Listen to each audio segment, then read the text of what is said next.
everyone, welcome to the Roto Grinders Morning Grind Podcast. I'm your host, Stevietpfl. It is Monday, January 22nd. We have 7 NBA games to talk about here on today's podcast. Joined today by my good buddy, Will Priester, ChiefJustice06. Chief, amazing football on Sunday. Both games just incredible. Ready to talk some hoops. We got a nice little 7-gamer to get us going here this week. How are you doing, my friend? I am good, man. Definitely glad that both of those games were exciting. And even the Lions game started out like it was kind of going to be at a snail's pace, Stevie. And then we got 2 touchdowns to close out the first half, and then things started to pick up in the second half, and we ended up with 2 really good football games. Chiefs ended up pulling it out. Obviously, that game is already over now. But pulling it out because Tyler Bass misses a 44-yarder at the end of the game. And wouldn't it be fitting, Stevie, that once again, the same old Buffalo Bills can't get out of the AFC? Nothing's changed since Jim Kelly and, that regime. Really good team. At least that team made it to the Super Bowl. This team can't even get there. And the window may be closing. And so I'm really afraid this might be it for Buffalo. This may be the beginning of the end here. Yeah, I mean, I think Josh Allen played fantastic. 2 or 3 big drops, big plays, that cost them the game. A terrible fake punt. I mean, the fake punt didn't end up hurting them, but, it was a terrible fake punt. So just overall, a really, really interesting game. And, Josh Allen played great. The Bills didn't play great. Patrick Mahomes played great. Yeah, Patrick Mahomes played great too. So it's really tough to put the blame on anybody. Tyler Bass missed the kick. We're looking at a tie game, and Patrick Mahomes gets the ball and tries to go down and win the game. So, it's tough. I don't think if you're Buffalo, I think you have to score a touchdown when they had the ball there at the end of the game. I think you got to put the ball in the end zone. You got to that's the spot you got to, say, hey, we're going to be a Super Bowl winning team, and that's where you got to score. So I'm happy to see Detroit do well. I love the fact that Detroit's doing well. Would love to see the Lions in the Super Bowl. What an upset that would be. I think either team that comes out of the AFC, Baltimore or Buffalo, or not Buffalo, Kansas City. AFC, awesome. But on the other side, you never know. 49ers and Lions, going to be a fun game. So we'll definitely be talking some football later this week at some point on the podcast. What's up, YouTube? Hope everyone's having a fantastic Sunday. Let's talk some hoops. We get started here. San Antonio at Philadelphia, 238 total. Philadelphia 14-point favorite in this one on the San Antonio side. Bassey's out. Collins is questionable. And then on the Philadelphia side, Bamba questionable. Covington and Melton out. Let's go San Antonio first. Let's talk Spurs here. Tough matchup going against Philadelphia. Wemby's back up in the 27, 28 minutes. They've had him on a very tight rotation. What are we doing with the Spurs in this matchup? I don't know if I want to play any Spurs. I know, Stevie, look, getting close to 30 minutes for Wemby, I do think is more fair, right? I'm actually okay if we're going to get 27, 28 minutes from him. The 24 and 20, those I can't do. We have seen him get close to that 27, 28-minute mark. 3 straight games, Stevie. I am expecting the Spurs to lose this game, obviously, for what it's worth, on the road in Philly. But he's about the only guy that I actually want to play. I do feel like their rotations has tightened up a little bit. Playing Trey Jones more minutes, playing Devin Vassell big minutes, bringing Keldon off the bench with a more defined role, if you will, Stevie. So I'm not saying the minutes haven't seemingly become more stable, but I still don't trust the Spurs in this spot overall. Yeah, I like Trey Jones. with Wemby on the floor, his assist rate has been higher. We've talked about it recently, how his assist chances are way up since he moved into the starting lineup. He's converting on those assists a lot more with Wemby on the floor. Charlotte the other night, Wemby sat the first end of the back-to-back. Wemby came back against Washington, and Trey Jones double-digit assists again. So I think Trey Jones and Wemby would be my two Spurs on this slate. And I mean, just overall, everybody else just sees such a big dip with Wemby on the floor. So I think this is a spot. It's Wemby, Trey Jones, and that's really it for me. And then on the Philadelphia side, I mean, Embiid is in play every single slate. If you're taking shots on Wemby, hoping the game stays close, I think you got to roll it back with Embiid here on the other side. Even if I didn't think it stays close, Stevie, Embiid is like the guy. He no matter what matchup he's in, he's still not 12K, Stevie. Why is Embiid seriously not 12K or more? I feel like if this were Luka or Giannis and they were crushing in this fashion consistently, they'd be 12K. I feel like we're still getting a discount on Embiid. Oh, great. He gets to play the Spurs today and probably dominate them too. Embiid over everybody. I am in. Maxey has been playing pretty good, but, at 8,800, I'm okay with it, but I don't think he's a must play. Someone that's fringe for me is Kelly Oubre in this spot. Stevie should be a pretty easy defensive spot for him. And this is a guy, if he gets rolling, Stevie, and can get up a few more shots, the shot attempts have come down, no surprise, Embiid in the lineup. But if he can get, let's say close to double-digit shot attempts, he's a guy that I do like to pick up a few fantasy points in this spot here. But once again, mainly Embiid, and that's about it for me. Yeah, I mean, once you get past Embiid, like Maxey is always in play in large field tournaments because he does have that upside. But do we think the game stays close? Like Maxey's matchup, Spurs against point guards, one of the best matchups in the NBA. If you think the game's going to stay close, I don't think I'd play Maxey and Embiid together in this spot. Tobias's price is fair. It's not the best. It's not the worst. So I don't mind potentially looking at him. But once you get to the bench guys, nobody consistent enough for me to take shots on here. So Embiid, potentially Maxey, potentially Embiid or Harris. Good matchups for those guys. High total, 238. Philly has one of the highest implied team totals on the slate, them in Milwaukee. Let's go to the next one. We got Cleveland heading into Orlando to face my Magic. 214 total here. Cleveland a 1-point favorite. Orlando back-to-back here on the Cleveland side. Garland and Mobley out. LeVert questionable. Let's go Cleveland first. What do we like here on the Cleveland side? Not as thrilled about Cleveland, Stevie, as Orlando is getting more healthy. I do know that Donovan Mitchell has been putting up stud performances, Stevie, here and there. Not necessarily every game. And the reason why I'm saying here and there and not with consistency, if he was putting up, Stevie, let's say 48 to 49 consistently and then giving us 60, I'd feel a little bit better. He is still, great tournament play at 9,900, but I don't think we need him on this slate. I don't feel like he's going to burn me. We have seen some nice performances, but once again, I don't think he burns me. Jared Allen down to 7,800. This is probably the guy from this team for tournaments that I would consider playing. And everybody else, I'm just going to leave them on the shelf. I don't feel like I have to have anyone else from Cleveland unless, let me say this, unless Karis LeVert sits for sure. And then I think Struss comes into play, Merrill comes into play, those two guys for sure. But outside of that, I'm not playing hardly anybody from Cleveland. Yeah, I mean, Orlando's a tough defensive matchup. I want to see if LeVert ends up sitting. If LeVert's out, Merrill and Strus are much more playable. I think you could take shots on Allen in this matchup. It's just a tough matchup just in general for Allen. We haven't seen him. I mean, we saw him get in foul trouble.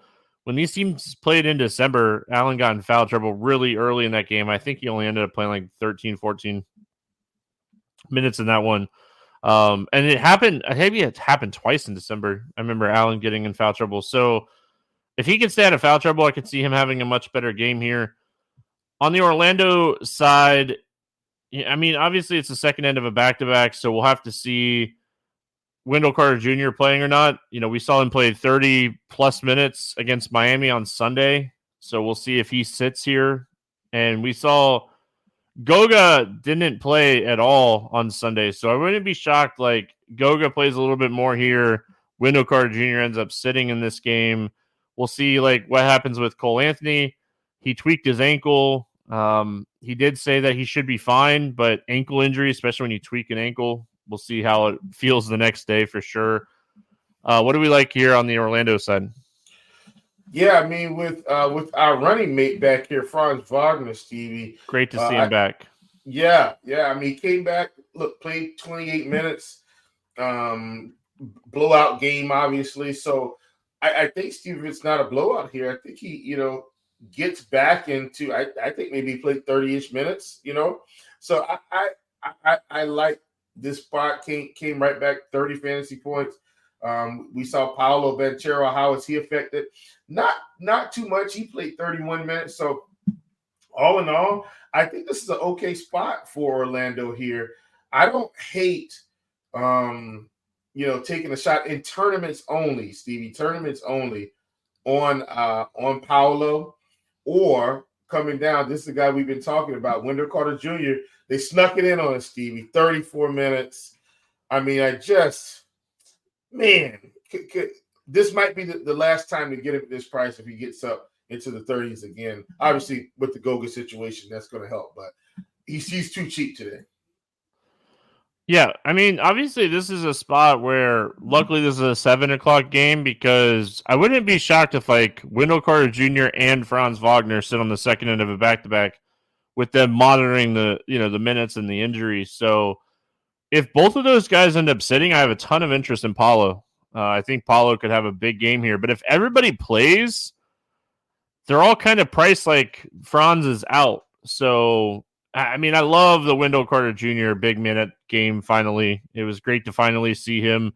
He's huge for the defensive side for the Orlando Magic as well. He's such a good defender. So, big time upgrade for him. And they showed it. They beat up on the Miami Heat on Sunday. Milwaukee at Detroit, 248.5 total in this one. Milwaukee 12-point favorite. Nobody on the injury report for Milwaukee. Giannis is probable. Detroit, Cunningham and Morris are both doubtful. Stewart's questionable. Let's start with Milwaukee. One of the best matchups in the NBA, Detroit Pistons. We talk about it all the time. What are we looking at here on the Milwaukee side? Let me just say, Dame just torched this team, Stevie. I'm just pointing out Dame dropped 45 and 11, man. Like it was just an insane performance by him. I'm not saying that's coming again. What I am saying is this matchup is soft. If you want to play Dame, play Dame. If you want to play Giannis, play Giannis. Like I don't think there's any reason to fade those guys outside of being afraid that this could be a legitimate blowout if they really get rolling. Even in that game, Stevie, Giannis dropped 62 as well. Dame he was one assist away from triple-double. Yeah, so like I like this spot for Milwaukee. They're not going to have a whole lot of resistance, and should be a fairly easy game for them. So give me both of those 2 stars, and I feel comfortable fading anybody else. Well, I mean, so like that game is a perfect example of what happens if Detroit keeps it close. That game was exactly the type of upside. Lillard and Giannis both had big games. When Lillard and Giannis are having big games like that, it's very rare that like Middleton's going to have a big game. He did have a solid game at 36 fantasy points, but 36 fantasy points, even on a 7-game slate, not enough for 7,400. So I like Brook Lopez in this spot as a low-owned target. I don't think he's someone that will be very highly owned. Like this spot for him. Always a good defensive matchup for a guy like Lopez who can get blocks against Detroit. Going to the Detroit side, Alec Burks had a day. He hit 7 threes against Milwaukee the other night, scored 33 actual points. I want to mention that Asar Thompson played 32 minutes the other night, took 15 shots, had a really solid game. His rebounding is something that we've been talking about a lot here recently. Love Thompson in this spot if he's going to get some extra run. Bogdanovich, Duren, always in play. I think Duren is someone that could really benefit from this matchup. I know he had a bad game the other night, but he got in some foul trouble. What do you like here for the Pistons? Yeah, I love to call him Duren. He was going to be one of my first highlights, Stevie. I mean, this is a guy at one point in the season, Stevie, I think he had gotten up to 8K or more just because of some of the big performances. If it wasn't 8K, he was high sevens for sure. And I think he's been in the mid sevens recently. Let me confirm that. Yeah, low to mid sevens recently. Definitely think Duren is a guy that still has the upside. So sorry, definitely a guy that I like in the spot. If we can get Stewart to sit, and I'm with you on Thompson at 4,600, if he can pick up some minutes, it would be really nice for him. You talked about Bogdanovich always being in play. His minutes are stable. Jaden Ivey's minutes are stable too, Stevie. I'm kind of not afraid of him with the Damian Lillard defense. He might be a let's get weird GPP tournament play at 6,700. I don't think he's going to quite get the ownership that he deserves. But if you look at his performances, Stevie, he's been really good. 36 fantasy points, 49, 46, 39, 38, 40. Like, that's what it's been the past few games. And he really hasn't been priced up. I think Jaden Ivey is a really good tournament play. Yeah, I think it's just overlooked so much how bad Milwaukee is defensively. Yeah. It's overlooked so much. You know, this is a team that is bad defensively. It's very beatable. Very, very good spot for Detroit. Both these teams play really fast. Both of them are terrible defensively. Going to be a high-scoring basketball game. All right, we have Memphis at Toronto, 227.5 total here. The Raptors a 7-point favorite. On the Memphis side, Adams, Bane, Clark, Morant, Rose, Smart out, Tillman questionable. Total out for Toronto. Let's go Memphis first. Half the roster's out. We've seen, Triple J step up and score at least 40 fantasy points in 4 of his last 5 games. His price tag here is fair. We kind of wanted more from Williams. He really hasn't been doing as great. We've seen Luke Kennard play more and more minutes here. What do we like here from Memphis? You talked about Luke Kennard, Stevie, and he's playing practically 30 minutes, spot against Toronto. Okay spot, not the best, not the worst. But I think if you're looking for some type of value that's got minutes attached to it, which I do value minutes a great deal, Stevie. This is a guy that's going to play, so I like him a ton. Santi Aldama, if he's going to start, this next game at 5K and play close to 30 minutes, especially if Tillman sits, I think he's in play.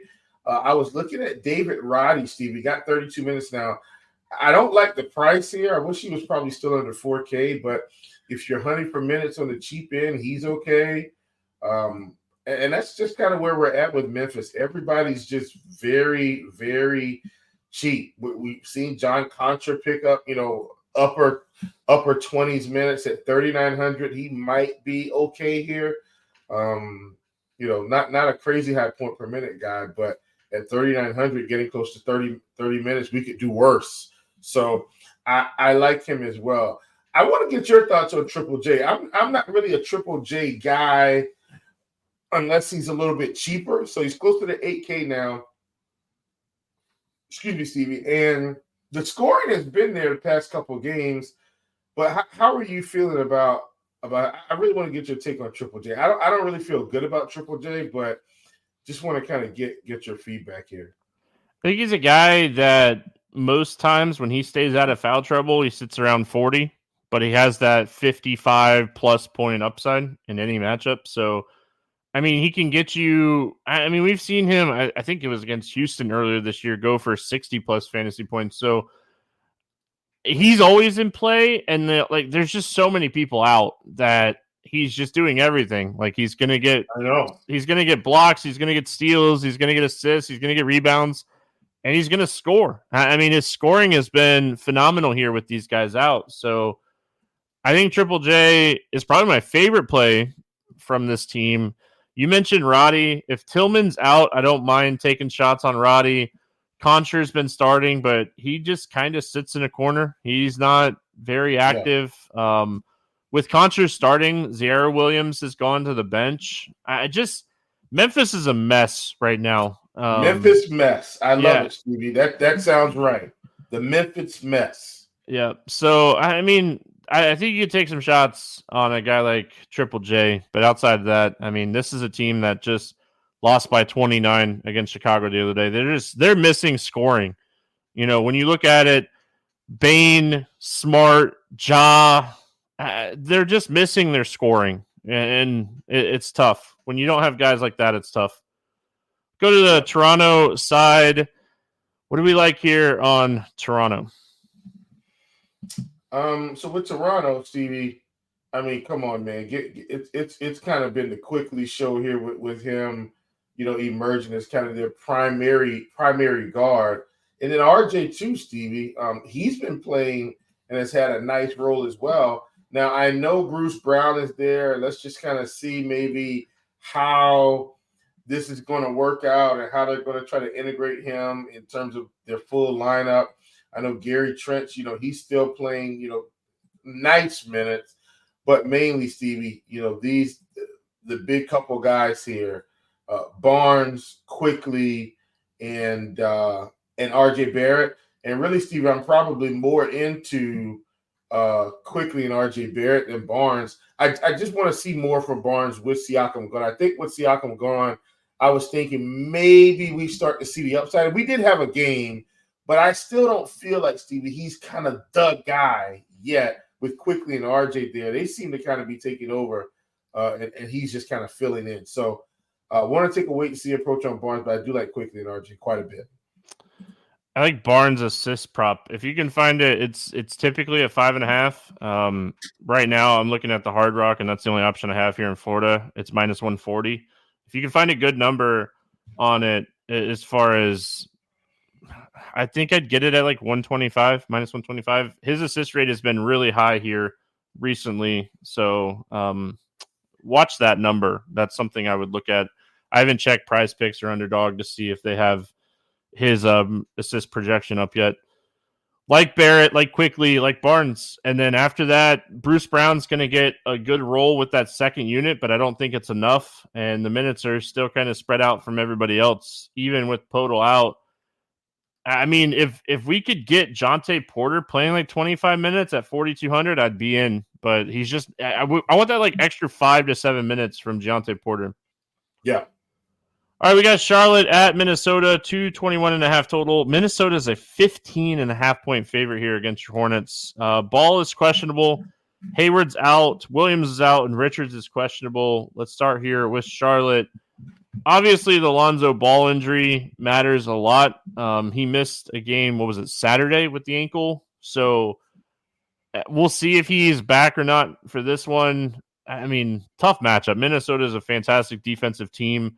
But if Ball ends up sitting, that's like Rozier's 7,700 with no LaMelo. I think that's a price we potentially jump on. Brandon Miller has been playing phenomenal here recently. What are we doing with your Hornets? Well, Stevie, yeah, in terms of the Hornets, man, the LaMelo news is really impactful. And I know you know this, but if LaMelo's out, that just opens it up for Rozier so much. Like, we saw the other night, Stevie, they were playing Philly, and Rozier sitting here with 19, 9, and 6. Like, it just really opens it up for him. When LaMelo's playing, what I think we're looking for more from Terry, which we saw kind of in the Pelican game, it was 25, 4, and 2. But his peripheral stats really take a hit when he's not the primary guy. So that's very important for me, because if he's out, we're going back to Terry Rozier being the guy, Steven, and having massive upside at this price. So I like him a ton. If Nick Richards is, if he happens to sit again, look, I know PJ had a rough outing on the glass the other night, but like we saw against the Spurs, 20 and 6, didn't really pick up the assist. But this is a guy who can score the basketball. If I know he's going to get 30 minutes, Stevie, I really like PJ Washington. Hey, he doesn't even play a little bit more, even with this full rotation. We'll have Bridges at 7,600. I think he's just okay. We saw him have a nice game against Philly as well. But once again, I think he's just okay. You brought up the guy, Steven. This is our rookie here, Brandon Miller. If he's going to get 35 minutes, Steve, we have to play him at this price. Now, Minnesota's a tough matchup. But what I like, Steve, is the shot attempts. We saw him 14 shot attempts against the Spurs, 17 against Philly. If he's going to take 15 shots at 5,800, Steve, playing 35 minutes, I'm in because he's got all the opportunity in the world.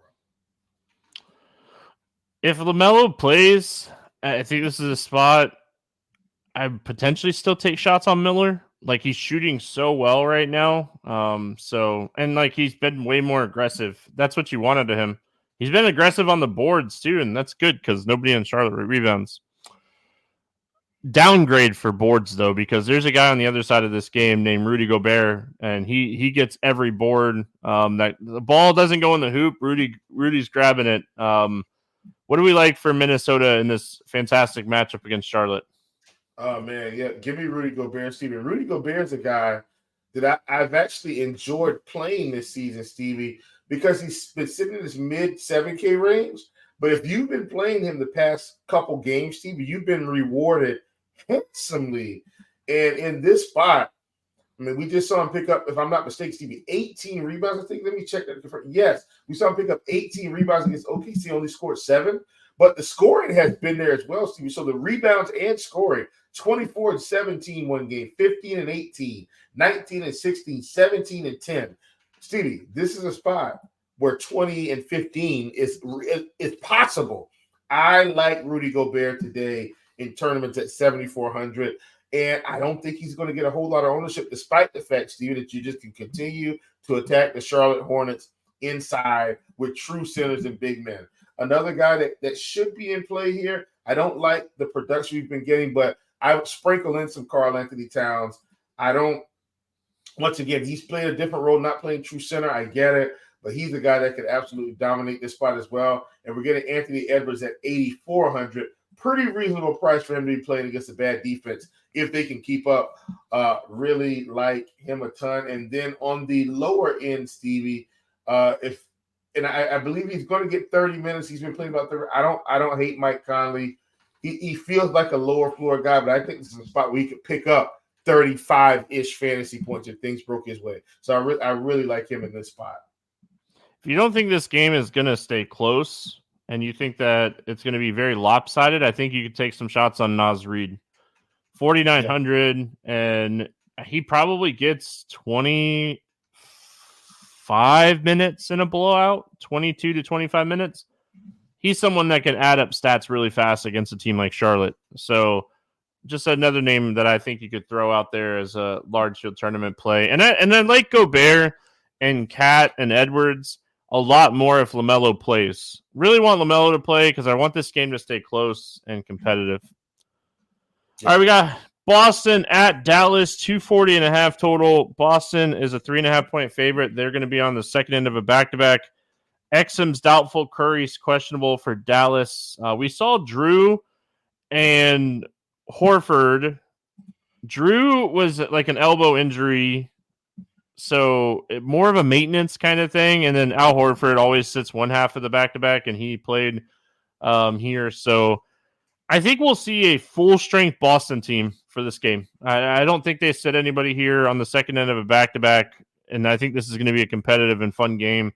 What do we like here on the Boston side? Yeah, man. If everybody plays, Stevie, I'm not thrilled about it. I mean, once again, we've seen Derek White, though, rattle off 2 big games, and this is what we were talking about, Stevie. A guy in this price range that's got the upside. Sometimes you just have to roll the dice.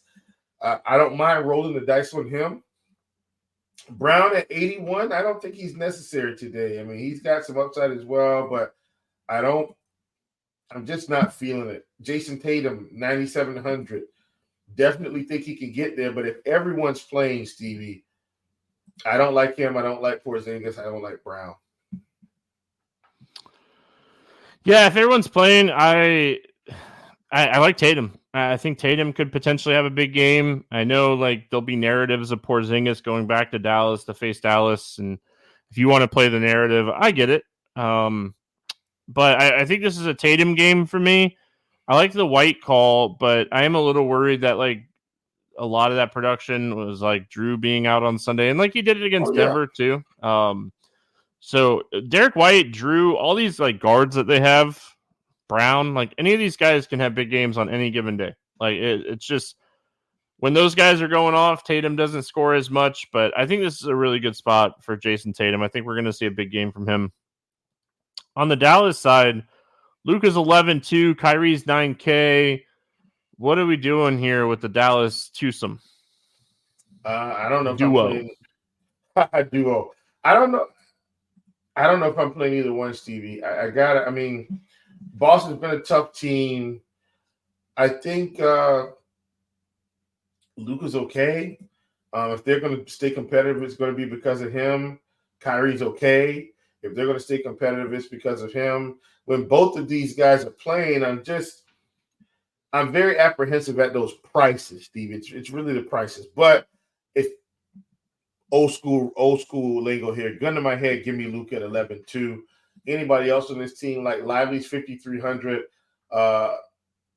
he's just okay. Like I don't feel like I have to play anyone from the Dallas side or the Boston side, honestly, outside of Derek White, who I feel like is just priced a little bit too cheap. I think he should be 7K most of the time. Yeah, I have interest in both Kyrie and Luka. Hardaway at 5,900, he gets a big dip with Luka or Kyrie on the floor. So if everybody's healthy, I don't have interest. I think Lively is okay, but I think you're going to find better value throughout the day. And like you mentioned, Derek Jones is someone that can put up 30 in any matchup. They'll need him to play minutes in this game. Just in general, but I think it's Luka or Kyrie for me on the Dallas side, just kind of paying up for studs in this game. We finish it out with Chicago at Phoenix, 228.5 total here. Phoenix 6-point favorite. Ball, Craig, Levine out for Chicago. Phoenix back-to-back. They haven't had any injuries, so we'll see if anybody ends up sitting in this one or not.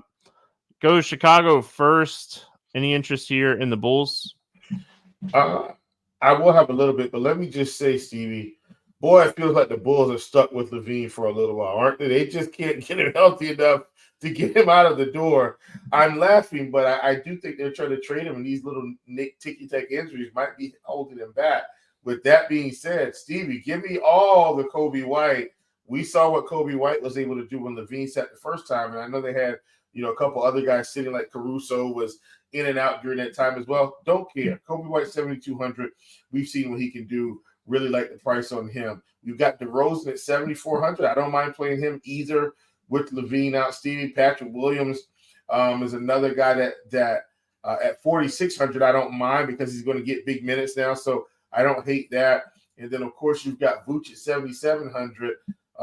If he can get to minutes in the 30s, which I think he will, Stevie, I don't mind him as well because Andre Drummond has absolutely gone back to a non-starters lower minutes role, and Vooch is back, taking over the interior of this team. So really like those three main guys. I don't feel like I have to play any of the cheap pieces. I think those other three guys are going to be fine. If I was going to play a cheap piece, last guy in Caruso, I don't hate it, but I don't feel like I have to play him. Yeah, I think Vooch is the answer, and I think White with Levine out, Kobe White has some upside in this matchup. Yeah. So I think my favorite would be Vooch, and then potentially taking some shots on like White. And AU is someone that's going to play really solid minutes. I wish he was a little bit cheaper, but he's going to play solid minutes with Levine out as well. On the Phoenix side, I mean, everyone's kind of healthy. We always know that like any of Booker, Durant, and Beal have upside on any given day. My question, like, we've already seen Beal play a back-to-back recently, so like I assume he'll be good to go. It's not the best matchup. It's not the worst matchup. Allen I know he came back to the game, but he left the game for a little while with a leg injury on Sunday, so maybe he ends up missing the game. If Allen misses the game here, maybe Eric Gordon gets a bump at 4,300 in minutes. Maybe, I don't know. It's just they're playing their guys just really solid minutes. So, like, taking shots on Booker, Durant, Beal is fine. But, yeah, if Allen ends up sitting, I could take some shots on Eric Gordon, hoping he gets into that 30-minute range. Yeah, I mean, if he said I'm with you, I'm once again, Stevie, I'm just at the stance is that Booker at 9,500. Look, man, incredible game against the Pelicans the other night. 67 fantasy points, 52 real points, Stevie. I mean, fantastic. He shot 30 times in that game. Yeah, 30. 18 of 30, shot 60% from the field, 6 of 11 from 3. And he's had some 50-point games sprinkled in there. But Stevie, it's just like Boston. It's just like old school Brooklyn. I don't want to play the Russian roulette of which one of these guys is going to have the night. So what I would say is if you want to play people from Phoenix, you just have to put these 3 in a group, Beal, Durant, Booker, and say I only want 0 to 1 when they hit lineups. And I think that's how you're going to have to do it because we know Durant can put up 60, 70 fantasy points. We know that Beal, Stevie, even though he's the cheaper of the bunch, he can put up 40 to 50 fantasy points. And we know what Booker can do. But trying to tell you which guy is going to have the night tonight, not going to happen. But I think you can play all 3 of them, like I said, in a group. And they're our new Brooklyn from this season. We were doing that with them with, Bridges and Cam Thomas when he was starting, all those guys. I think that's what we have to do with Phoenix.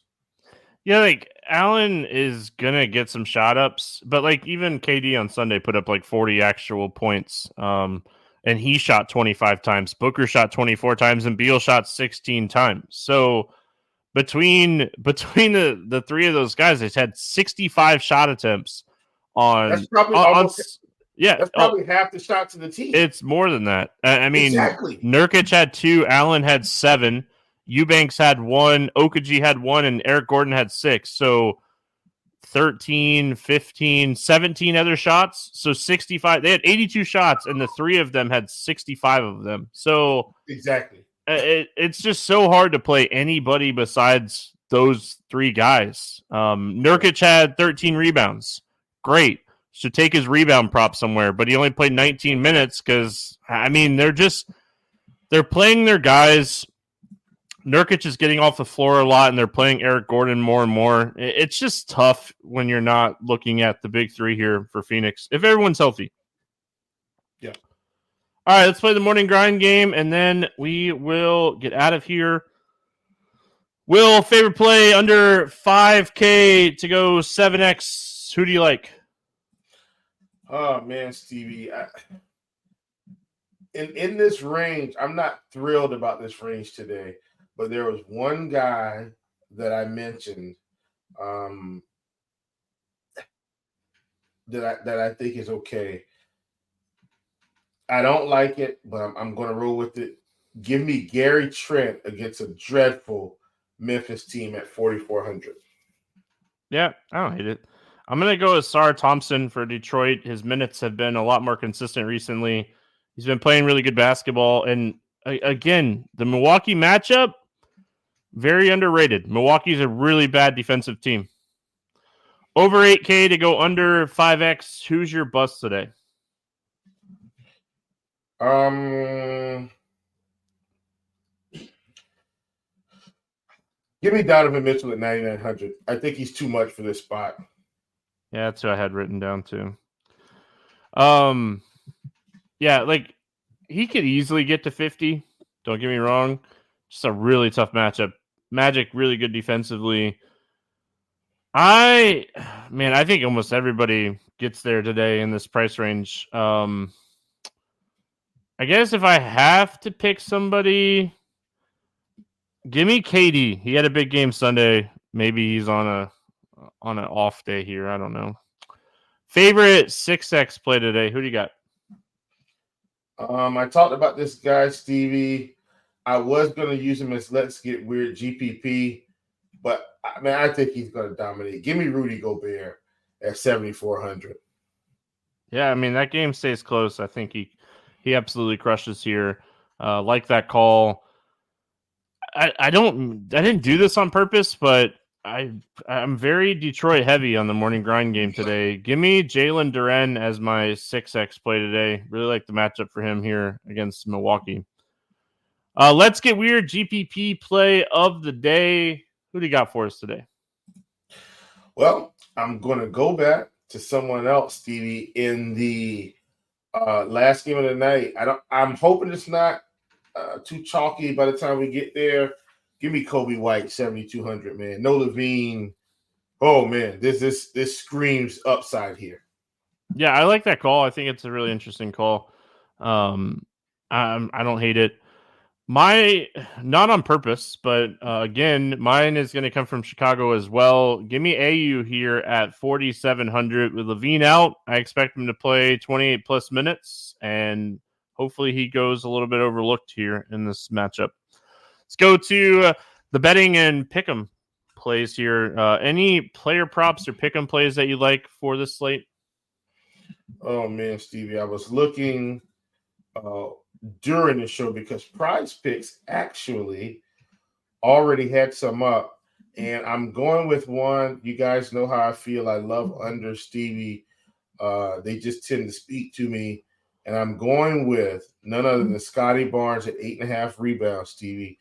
I want less than that projection. I haven't seen anything that suggests Scotty's suddenly about to be back to 10, 12 rebounds, still hovering in that 5 to 7 range. Scotty Barnes, 8.5. I want less than that projection, even in a good spot here against Memphis. All right, I'm going to go to DeJounte Murray. I know this game's not on the slate for what we just broke down, but give me DeJounte Murray over 24.5 points against Sacramento. No Trae Young in that game. He's averaging around 28 points per 36 with Trae Young off the floor. He gets almost a 5% usage bump with Trae Young out. So DeJounte Murray over 24.5 points. And I just looked, and you can get more than 24.5 on Prize Picks if you want to do a little morning grind 2-pick play there with Barnes and Murray. Any against the spread money line bets here that you like? Any over-unders, any of that stuff? Give me – I want to check this game again really quick. Give me – yeah, Stevie, give me the Magic money line. I mean, you can get them at minus 102 right now on FanDuel. I think they beat the Cavs straight up. That's the one I was looking for. I figured they thought it was going to be a little bit tighter game straight up. I'll take the Magic here. Yeah, I am going with Toronto -7. I think this line is a little too low. Toronto, I think they're a much better team than Memphis. Memphis is missing all of their scorers. Desmond Bane's out, Moran is out, Smart is out, Rose is out. Triple J can get in foul trouble in any given night. So I think that getting Toronto -7 at home against Memphis, I think that's a good line. And I'm going to jump on this one. I think it moves throughout the day. So I'm going to get it. I already got it. I already bet this one. So, Will, any final thoughts before we get out of here? Negative, my brother. I appreciate it. So glad to come on and talk with you. And hopefully we can keep running this thing back. Yes, we'll see you again, I think, on Friday. Appreciate everyone hanging out with us. If you haven't already, subscribe to the Roto Grinders Morning Grind on YouTube. We appreciate it. We'll be back tomorrow talking more hoops. Good luck, everyone. We'll see you then.